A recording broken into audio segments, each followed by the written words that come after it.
नमस्ते अनि स्वागत छ मेरो युट्युब च्यानलमा। उपस्थित भएको छु म श्री प्रसाद कुँवर। नयाँ जानकारीमूलक भिडियो ल्याउने क्रममा आज पनि अर्को भिडियो लिएर आएको छु। आशा छ तपाईलाई काम लाग्नेछ।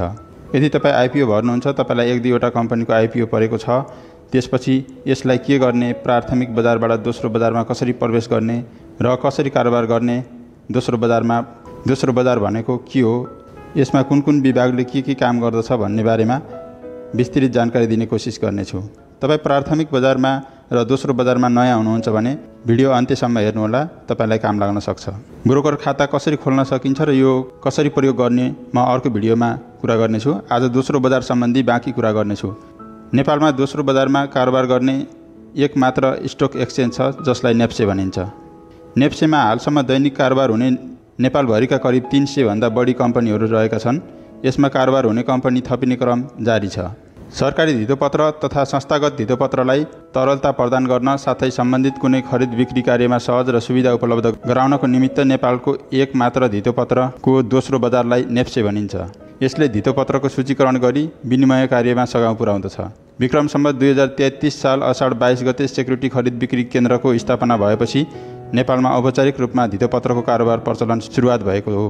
त्यस पश्चात धितोपत्र कारोबार ऐन 2040 प्रारम्भ भएको र 2049 सालमा उक्त ऐनको पहिलो संशोधन गराई 2050 मा सेक्युरिटी खरिद बिक्री केन्द्रलाई नेपाल स्टक एक्सचेन्जमा परिवर्तन गरिएको थियो। नेपाल स्टक एक्सचेन्जले पहिलो पटक 2050 साल माघ 30 गतेबाट नेप्से सूचाङ्कको सुरुवात गर्यो। त्यसबेला नेप्से सूचाङ्क 100 कायम गरिएको थियो, जसलाई नेप्सेको आधार बिन्दु पनि भनिन्छ।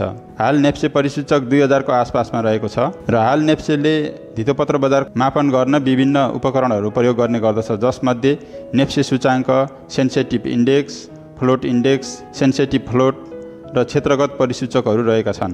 नेपाल स्टक एक्सचेन्ज धितोपत्र बजार सञ्चालन नियमावली 2064 र नेपाल धितोपत्र बोर्डको अनुमति बमोजिम सञ्चालित छ। नेप्सेले सहायक कम्पनीको रूपमा सिडिएस एन्ड क्लियरिङलाई समेत सञ्चालनमा ल्याएको छ।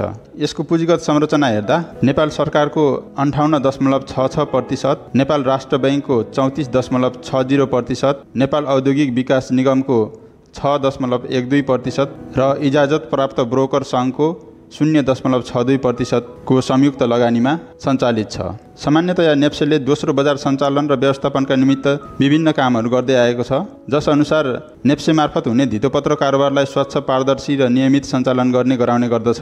धितोपत्र बजार सञ्चालन गर्दा लगानीकर्ताको हित बमोजिम सञ्चालन र व्यवस्थापन गर्ने र गराउने गर्दछ।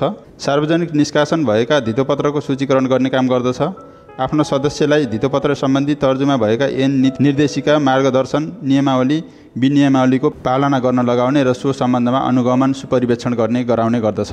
कारोबार सञ्चालन गर्न आवश्यक नीति तथा पद्धतिको व्यवस्था मिलाइदिने र धितोपत्र सम्बन्धी प्राविधिक सल्लाह र सुझाव दिने गर्दछ। धितोपत्र बजारको विकास विस्तारको लागि नेपाल धितोपत्र बोर्डसँग समन्वय गर्ने काम गर्दछ। धितोपत्र बजारको सूचना दैनिक रूपमा प्रवाह गर्ने गर्दछ। आकस्मिक तथा सुरक्षा व्यवस्थाका लागि पर्याप्त सुविधा, उचित पद्धतिको व्यवस्था गर्ने गर्दछ। धितोपत्र सञ्चालनको निमित्त आवश्यक अन्य कामहरू गर्ने र गराउने गर्दछ। पुँजी बजारको विकास विस्तारको लागि नेप्सेको एक अहम भूमिका रहेको छ। धितोपत्रको खरिद बिक्री कार्यमा नेप्सेले उपयुक्त बजारको व्यवस्था मिलाउनु, धितोपत्र कारोबार प्रविधि मैत्री वातावरण सिर्जना गरिदिनु, कारोबारको रापसाप तथा फस्योट छिटो तथा सहज मिलाइदिनु, पुँजी बजार सम्बन्धी सूचना प्रवाह गरिदिनु जस्ता अन्य यावत कामहरू नेप्सेले गर्ने गर्दछ।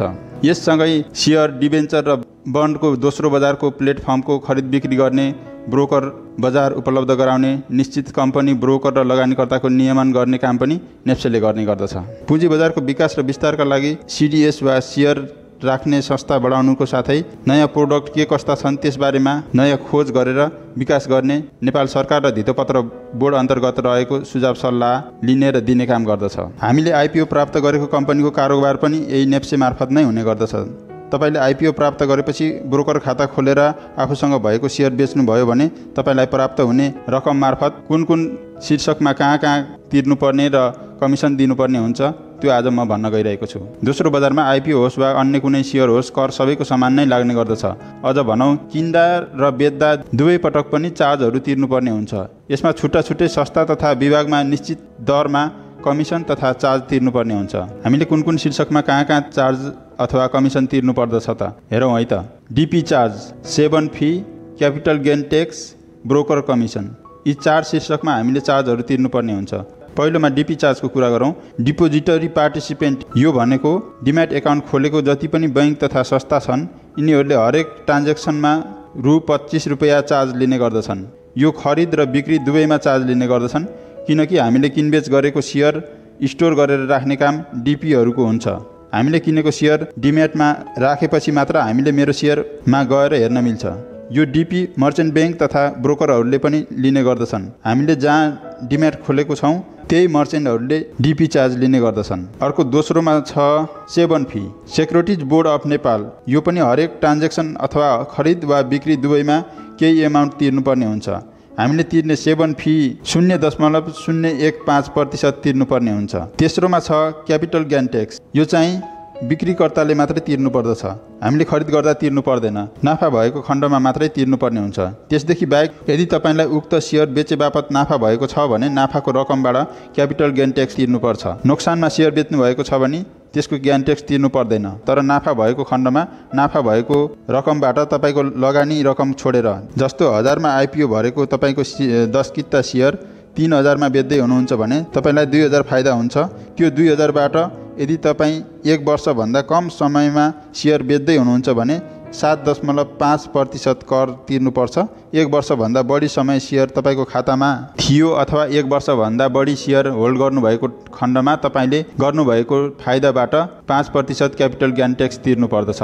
1 वर्षभन्दा कम समयलाई सर्ट टर्म र 1 वर्षभन्दा बढी या 365 दिनभन्दा बढी समयलाई लङ टर्म भनिन्छ। लङ टर्ममा कम ट्याक्स लिनुको अर्थ सकेसम्म इन्भेस्टमेन्ट पर्पोजलाई प्राथमिकता दिन खोजेको भनेर बुझ्नु पर्दछ। सेयर बजारमा व्यक्तिगत मात्रै कारोबार नभई संस्थागत लगानीकर्ताले पनि कारोबार गर्दछन्। जस्तै म्युचुअल फन्डहरू जस्तै अन्य संस्थाहरू मार्फत हुने कारोबारलाई क्यापिटल गेन ट्याक्सको समय हद अनुसारको फरक ट्याक्स छैन। यिनीहरूले जति समयमा किनबेच गरे पनि 10% को दरले क्यापिटल गेन ट्याक्स तिर्नु पर्दछ। चौथोमा छ ब्रोकर कमिसन। यो तपाईँले जुन ब्रोकर मार्फत कारोबार गर्नुहुन्छ या खरिद बिक्री गर्नुहुन्छ त्यही ब्रोकरले लिने कमिसन हो र यिनीहरूले लिने कमिसन हामीले गर्ने कारोबार एमाउन्टको हिसाबले लिने गर्दछन्। तपाईँले कति रकमको सेयर खरिद गर्दै हुनुहुन्छ सोही अनुसार कमिसन तिर्नु पर्दछ। सेयर बजारमा कुनै कम्पनीको सेयर मात्र नभई म्युचुअल फन्ड, बोन्ड, डिभेन्चरहरूको पनि कारोबार हुन्छ। यिनीहरूले लिने कमिसन पनि फरक फरक हुन्छ। सामान्यतया हामीले इक्विटी सेयरमा कति तिर्नु पर्दछ त्यो हेरौँ है त। इक्विटी सेयरतर्फ यदि 50,000 सम्मको खरिदलाई 0.40% हामीले ब्रोकर कमिसन तिर्नुपर्ने हुन्छ। यदि 50,000 देखि माथि 5 लाखसम्म 0.37% हामीले ब्रोकर कमिसन तिर्नुपर्ने हुन्छ। 5 लाखदेखि 20 लाखसम्म 0.34% ब्रोकर कमिसन तिर्नुपर्ने हुन्छ। 20 लाखदेखि 1 करोडसम्म 0.30% तिर्नुपर्ने हुन्छ भने 1 करोडदेखि माथिको रकममा 0.27% ब्रोकर कमिसन तिर्नुपर्ने हुन्छ। यस्तै ब्रोकर कमिसन म्युचुअल फन्डहरूमा कारोबार गर्दा अलग रेट हुन्छ। यसको लागि 5 लाखसम्मको खरिद बिक्री गर्दा 0.15% कमिसन लिने गर्दछ। 5 लाखदेखि 50 लाखसम्मको कारोबार गर्दा 0.12% कमिसन लिने गर्दछ भने 50 लाखदेखि माथिको कारोबार गर्दा 0.12% कमिसन तिर्नु पर्दछ। यस्तै गभर्नमेन्ट बोन्ड, कर्पोरेट बोन्ड र डिभेन्चरहरूको खरिद गर्दा अलगै चार्ज तिर्नुपर्ने हुन्छ। यसमा 5 लाखसम्मको 0.10% तिर्नुपर्ने हुन्छ ब्रोकर कमिसन भने 5 लाखदेखि 50 लाखसम्मको रकमलाई 0.05% तिर्नुपर्ने हुन्छ भने 50 लाखभन्दा माथि कारोबार रकमको हकमा 0.02% ब्रोकर कमिसन तिर्नुपर्ने हुन्छ। यस्तै अहिलेसम्म कुरा गरेको equity share, bond, mutual fund, debenture बाहेकका अन्य प्रकारका स्टकहरूको लागि 50,000 सम्मको कारोबारमा 0.75%, 50,000 देखि 50 लाखसम्म 0.60% र 50 लाखदेखि माथिको एमाउन्टलाई 0.40% को दरले ब्रोकर कमिसन तिर्नुपर्ने हुन्छ। यो कमिसन ब्रोकरले लिने गर्दछ। हामीले सेयर बेचिसकेपछि तिर्नुपर्ने सम्पूर्ण रकम ब्रोकरले नै काटेर बाँकी रहेको रकम खातामा हालिदिन्छ। यसैले हामीलाई कुनै किसिमको झन्झट हुँदैन। आजको भिडियो तपाईँलाई कस्तो लाग्यो? भिडियो मन पर्यो भने लाइक, कमेन्ट र च्यानललाई सब्स्क्राइब गरिदिनु होला। अहिलेसम्म भिडियो हेरिदिनु भएकोमा धेरै धेरै धन्यवाद। तपाईँको बाँकी पल शुभ रहोस्। हस्त, नमस्ते।